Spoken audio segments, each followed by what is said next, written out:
வணக்கம், welcome back to indianmoney.com. நான் உங்களோட சனாராம். இந்த வீடியோல ஒரு 4 விஷயம் டக்கு டக்குன்னு நம்ம பார்க்க போறோம். அது என்னென்ன அப்படின்னா, ஃபர்ஸ்ட் ஃபினான்ஷியல் பிளானிங் பண்றதுக்கு அந்த ரூல், அது என்ன ரூல் நம்ம ஃபாலோ பண்ணணும். அடுத்த விஷயம் எவ்வளவு ஃபண்ட்ஸ் நம்ம சேவ் பண்ணணும். மூணாவது விஷயம் நமக்காக நம்ம எவ்வளவு பே பண்ணிக்கணும். நாலாவது விஷயம் ரிட்டையர்மெண்ட் ஃபண்ட்ஸ். ஸோ ஃபர்ஸ்ட் அந்த ரூல் என்ன அப்படின்னு பார்த்தோம்னா 50-20-30 அப்படின்னு சொல்லுவாங்க. அதாவது 50-20-30. நம்ம ஏர்ன் பண்ற இன்கம்ல 50% கண்டிப்பா நம்ம வீட்டு செலவுக்கே போயிடும். ஸோ மாச செலவுக்கு அந்த 50% எடுத்து வச்சிடலாம். அதை தொடர்ந்து வரக்கூடிய அந்த 20% எதுக்கு அப்படின்னு பார்த்தோம்னா சேவிங்ஸ். கண்டிப்பா அந்த 20% சேவிங்ஸ் இருக்கணும். அடுத்தது 30. அந்த 30 என்ன அப்படின்னு பார்த்தோம்னா நம்ம லெஷருக்கு. இப்போ டிராவல் பண்றோம், வெளியே போய் சாப்பிட்றோம், சினிமாக்கு போறோம் அப்படின்னா அந்த மாதிரி விஷயங்கள்லாம் இந்த 30%குள்ள அடங்கிடும். ஸோ இந்த நம்பர்ஸ் ஞாபகம் வச்சுக்கோங்க. 50-20-30.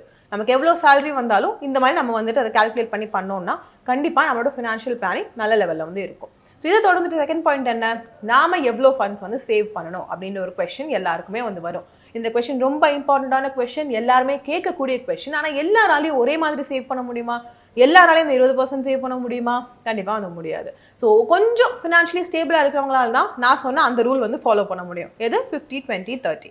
ஸோ மற்றவங்க என்ன பண்ணலாம் அப்படின்னு பார்த்தோன்னா, இப்போ எனக்கு ஓரளவுக்கு சேலரி வருதுன்னு வச்சுக்கோங்களேன், என்னால் 10% தான் சேவ் பண்ண முடியும்னா அந்த 10% நான் சேவ் பண்ணிடணும். நான் அந்த இடத்துல 10% தானே, எதுக்கு சேவ் பண்ணும் அப்படின்னு கொஸ்டினை கேட்கக்கூடாது.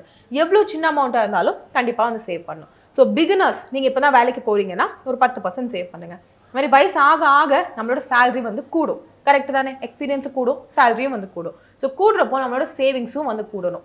ஸோ நாம பிகினராக இருக்கிறப்போ 10% சேவ் பண்ணுற இடத்துல ஒரு வருஷம் 1 வருஷம் 2 வருஷம் ஆயிடுச்சு அப்படின்னா அது 15% ஆக்கிக்கணும். இதுவே ஒரு மிடில் ஏஜ் மேன் இல்லைன்னா விமன் அப்படின்னா கண்டிப்பா அவங்க 30ஸ்ல இருக்காங்கன்னு வச்சுக்கலாம். ஸோ அவங்க ஒரு 35% கண்டிப்பா சேவ் பண்ணலாம். ஏன்னா அவங்க ரெஸ்பான்சிபிலிட்டி ஜாஸ்தியாகும், அவங்க பண்ண வேண்டிய விஷயங்கள் ஜாஸ்தியாகும். அப்ப சேவிங்ஸ் இல்லாம செலவு மட்டும் பண்ணிட்டு இருந்தோம்னா ரொம்ப கஷ்டம். இன்னொரு விஷயம் என்ன, அவங்களுக்கு அப்ப சேலரியும் ஜாஸ்தியா இருக்கும். So they can manage it nicely. ஆனால் அந்த ஏஜ் நம்ம போகிறப்போ ஃபினான்ஸை மேனேஜ் பண்ணுறதுக்கும் நம்ம கற்றுப்போம். கொஞ்சம் கம்மி பைசா தான் இருக்குனாலும் அதை வச்சு நம்மளால மேனேஜ் பண்ணிக்கிற முடிஞ்ச அளவுக்கு நம்ம மேனேஜ் பண்ணிடுவோம். அதுதான் உண்மை.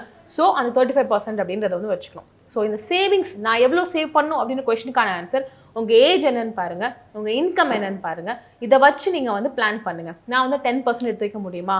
சரி, 10 இல்லை, ஆக்சுவலி என்னால் 15 எடுத்து வைக்க முடியும்னா 15 எடுத்து வைங்க. ஏன்னா இந்த சேவிங்ஸ் அப்படின்னு வைக்கிறது நம்மளுக்காக தான், வேற யாருக்காகவும் கிடையாது. நம்ம ஃபியூச்சர் செக்யூர்டாக இருக்கிறதுக்காக தான் நம்ம எடுத்து வைக்கிறோம். இதுதான் என்னோட செகண்ட் பாயிண்ட்.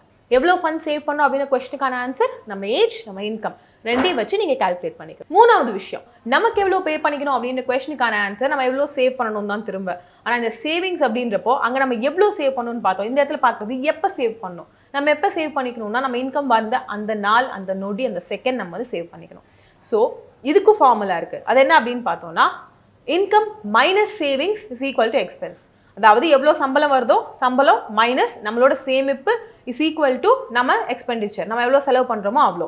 இதை மாற்றி போடக்கூடாது. நான் செலவு பண்ணிட்டு மிச்சத்தை சேவ் பண்ணிக்கிறேன் அப்படின்னு சொல்லக்கூடாது. நான் சேவ் பண்ணிட்டு மிச்சத்தை செலவு பண்ணிக்கிறேன் அப்படின்னு தான் சொல்லணும். ஸோ அதை கண்டிப்பாக நம்ம செய்யணும். ஸோ இந்த இடத்துல நமக்கு சேவிங்ஸ் எவ்வளோன்றது தெரிஞ்சிடும். இதுக்கப்புறம் ஒரு கோல் கிரியேட் பண்ணணும். நம்ம இன்கம் தெரியும் இல்லையா? ஸோ ஒரு கோல் கிரியேட் பண்ணலாம். நம்ம இன்கமுக்கு தகுந்த மாதிரி ஒரு கோல் என்னவா இருக்கலாம்? என்கிட்ட வண்டி இல்லை, எனக்கு வண்டி வாங்கணும்னு ஆசை. சரி, ஓகே, எனக்கு ஒரு வண்டி வாங்கணும்.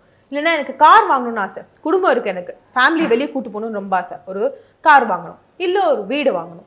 எதுவாக வேணாலும் இருக்கலாம். நம்ம லைஃப்ல நம்ம என்ன பண்ணணும்னு நினைக்கிறோமோ அந்த கோலை செட் பண்ணணும்.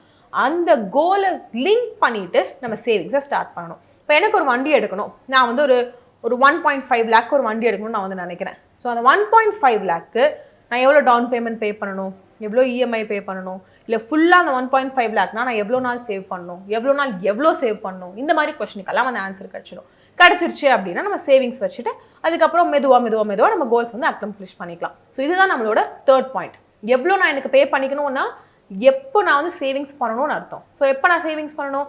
இன்கம் வந்த உடனே நான் சேமிச்சுட்டு அதுக்கப்புறம் தான் நான் செலவு பண்ணணும். இது ஞாபகம் வச்சுக்கோங்க. நாலாவது விஷயம், ரிட்டையர்மெண்ட் ஃபண்ட். ரிட்டையர்மெண்ட் ஃபண்ட் ரொம்ப ரொம்ப முக்கியமான ஒரு விஷயம். ஏன்னா வயசான காலத்தில் நம்ம போயிட்டு யார்கிட்டயுமே வந்து ஹெல்ப் கேட்கக்கூடாது. யார் வந்து நமக்கு என்ன ஹெல்ப் பண்ணுவாங்க நமக்கு வந்து சொல்ல முடியாது. நம்ம சொந்த காலில் தான் கடைசி வரைக்கும் நிற்கணும். ஸோ ரிட்டையர்மெண்ட் ஃபண்ட்ஸ் அப்படின்றது ரொம்ப முக்கியமான ஒரு விஷயம். எவ்வளோக்கு எவ்வளோ வந்து ரிட்டையர்மெண்ட்க்கு சேவ் பண்ண முடியுமோ அவ்வளோக்கு அவ்வளோ பண்ணணும். அவ்வளோக்கு அவ்வளோ சீக்கிரமாகவும் பண்ணணும். ஏன்னா எவ்வளோ சீக்கிரம் ஆரம்பிக்கிறோமோ பவர் ஆஃப் காம்பவுண்டிங்கை மறக்க வேண்டாம். ஸோ அது வந்து கண்டிப்பாக நமக்கு கை கொடுக்கும். ஸோ அதனால கரெக்டாக சேவ் பண்ணி கரெக்டான இடத்துல இன்வெஸ்ட் பண்ணுறப்ப தான் ரிட்டையர்மெண்ட் கார்பஸ் நம்மளால ஃபார்ம் பண்ண முடியும். இப்போ நம்ம வந்து ஆனுவல் இன்கம் எவ்வளோ வச்சிருக்கோம் அதோட 20-30 டைம்ஸ் நமக்கு தேவைப்படும் ரிட்டையர்மெண்ட் கார்பஸா. அதனால எவ்வளோ பெரிய பல்க் அமௌண்ட்னு யோசிச்சு பாருங்க. அது நம்ம பிளான் பண்ணணும்னா சின்ன வயசுலேருந்தே ஸ்டார்ட் பண்ணும். நீங்கள் எப்போ வேலைக்கு போறீங்க அப்போலேருந்து ரிட்டையர்மெண்ட்டுக்கு தனியாக ஒரு பிளான் போட்டுடுங்க. அது என்ன மாதிரி பிளானாக வேணாலும் இருக்கலாம். ஆனால் பைசா உங்ககிட்ட வரணும். இங்கே இன்வெஸ்ட் பண்ணால் இவ்வளோ பைசா வரும்னு தோணுதா நீங்கள் வந்து அதை பற்றி ரிசர்ச் பண்ணிவிட்டு அங்கே வந்து இன்வெஸ்ட் பண்ணணும். ரிட்டையர்மெண்ட் கார்பஸ் இல்லாமல் ரிட்டையர்மெண்ட்டை நம்ம ஸ்பெண்ட் பண்ணுறது ரொம்ப கஷ்டம். ஸோ ரிட்டையர்மெண்ட் ஃபண்ட்ஸ் அப்படின்றது ரொம்ப முக்கியமான ஒரு விஷயம். அண்ட் எப்போ ஸ்டார்ட் பண்ணணும்னு கேட்டிங்கன்னா ஏர்லி ஏஜ்லேயே வந்து ஸ்டார்ட் பண்ணிடணும். ஸோ 4 பாயிண்ட் பார்த்துருக்கோம் இந்த வீடியோவில். ஃபினான்ஷியல் பிளானிங்கோட ரூல் என்ன, எவ்வளோ ஃபண்ட்ஸ் சேவ் பண்ணணும், எப்போ நம்ம சேவ் பண்ணணும், அண்ட் ரிட்டையர்மெண்ட் ஃபண்ட். ஸோ இந்த 4 விஷயத்தையும் மைண்டில் வச்சுக்கோங்க. 4 விஷயத்தையும் ஃபாலோ பண்ணுங்கள். கண்டிப்பாக லைஃப்பில் வந்து ஒரு ஃபினான்ஷியல் ஸ்டெபிலிட்டி வரும்.